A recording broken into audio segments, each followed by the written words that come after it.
for detention and the basis for detention. So, what is the law and what is the crime that I committed?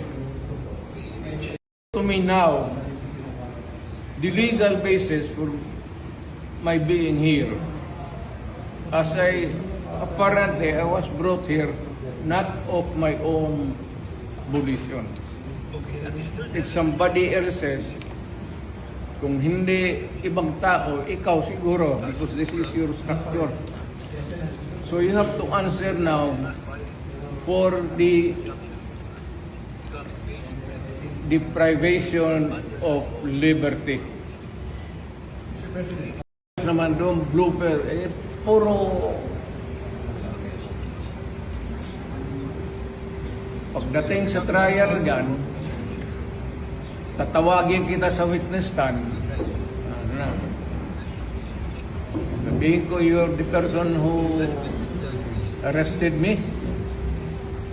May I know the reason why?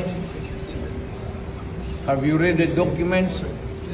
Or at least, have you read the case at that time when you made the arrest? So that you would be guided to what you should know. Yan lang yan. Magkaibigan tayo, galing ako gobyerno.